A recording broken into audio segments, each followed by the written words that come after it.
No matter how even they try to make the NBA, dynasties are bound to happen, whether it's the Warriors, whether it's the Spurs of the 2000s, the Bulls of the 90s, or the Lakers of the 80s. Dynasties form and they're dominant for large stretches of time and they win multiple championships. I'd beg to argue that the next dynasty is already here. It's already formed and it's only a few years away from getting there. And that team, if you could tell from the thumbnail, is the Denver Nuggets. They have exactly what it takes. They have the championship slash dynasty recipe, you could say. They have a trending top 5 player. They have an all-star player to go with him. They have a deep bench, all who have high potential, and they have great coaching and ownership. And so looking at the first one, the last 9 championships, when you look at trends in the NBA, they're so important to see. The last 9 championships have been the Lakers, the Raptors, the Warriors twice, the Cavs, the Warriors, the Spurs, and then the Heat twice.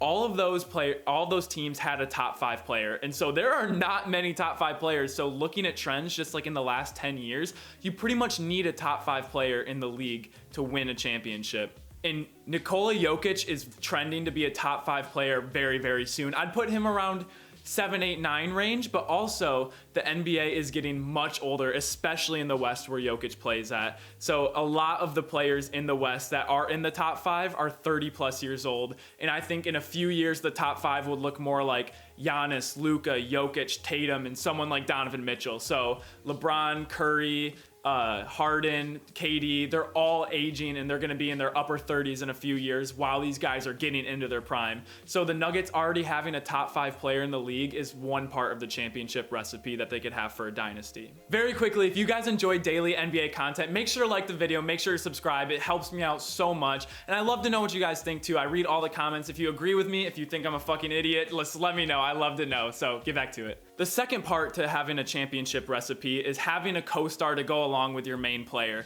And not only do they have 2 all-stars right now, they have 2 very young all-stars. We can talk about Jokic first, who's only 25 years old, and Jamal Murray, who's only 23 years old.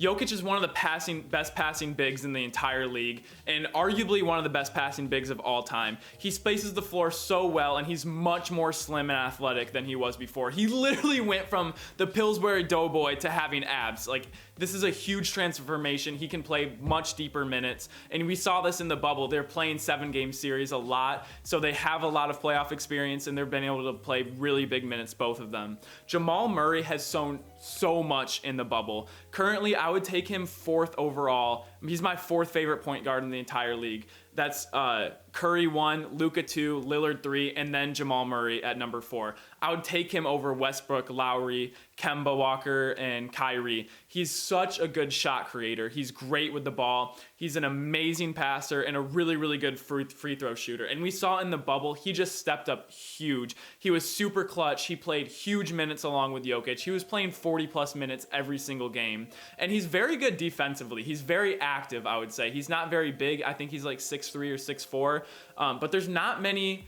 good defensive point guards in the league that's not their specialty. So someone like Drew Holiday or Patrick Beverley, maybe Lonzo Ball, who's just very, very good on defense. They're not great on offense either, but Jamal Murray seems to have both, and he plays at a very, very high level, and he's about as active as Curry is with the ball. The Nuggets also have a very deep bench, and their bench is just filled with X factors, and I'm talking about people who can go for 30 any given night, and that's Michael Porter Jr., Bol, RJ Hampton, Gary Harris, Paul Millsap, Mason Plumlee. So their bench is super deep, but I want to look more deeply at Michael Porter Jr. and Bol. And this is something they've been doing in the draft because the Nuggets have a very good team. So they're taking players that are slipping in the draft that were going to be a top 5 pick going in. And whether it's due to injury or just not living up to their full potential quite yet, they're taking the chance on this because they already have a team, so they're able to take the risk. And so far, Michael Porter Jr. has paid off huge for them, and he's playing so much better. He has the body and athleticism. He's a KD-esque player. He's 6'10", and we can see so much from him this year. In the bubble, he earned a starting spot in some games, and then it was starting in some playoff games. But so far this year, he's scoring 19.5 points, 6.5 rebounds, 1.8 assists, scoring 56% from the field, and shooting 42% from 3. This is a 6'10" player who's only like 20, 21 years old. Sky's the limit for him. him. And Bol Bol, we also saw a lot from. I feel weird about Bol Bol because it looks like when he's out there, he's just trying to prove himself. So when he gets the ball, he doesn't pass it very much. He's trying to do transition pull-up threes, which he can make, so we can see his potential.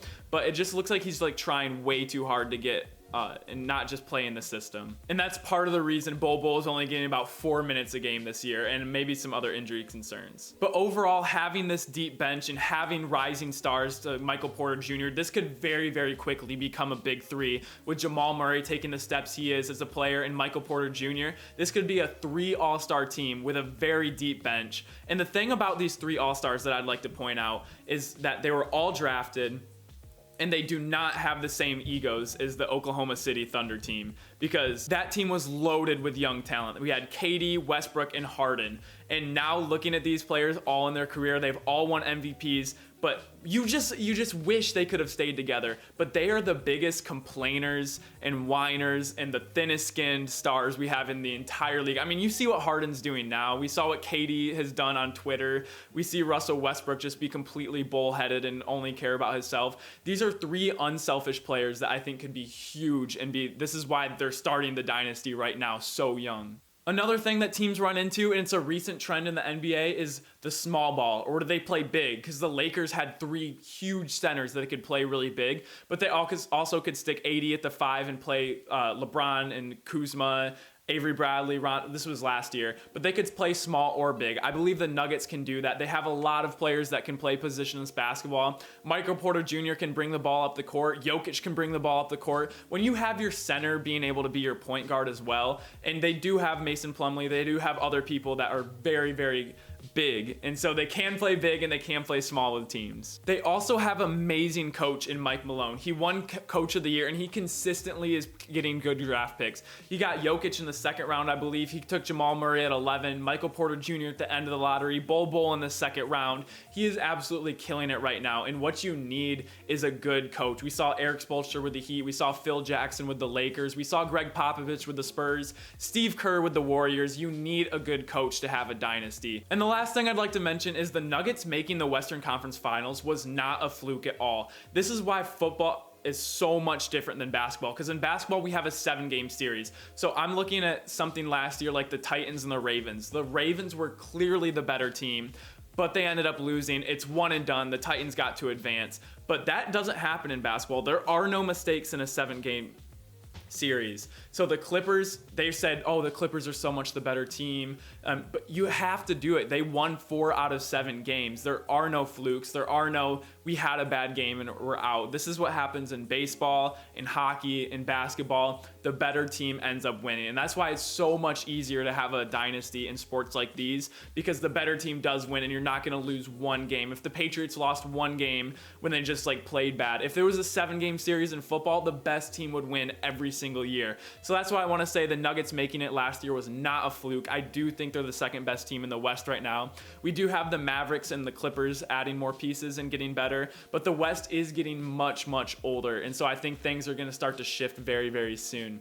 And that's exactly why I think the Nuggets could be a future dynasty in a few years. They have a trending top 5 player in Jokic, an all-star player in Jamal Murray to go with him, super high potential with Michael Porter Jr. They just drafted RJ Hampton, Bol Bol, Gary Harris, all young players to build around, and they have great coaching and ownership. And this is why I think the Denver Nuggets will be. Comment down below what you guys think, if you agree with me or I'm just insane. But thank you guys so much for tuning in. I'll see y'all next time. Peace!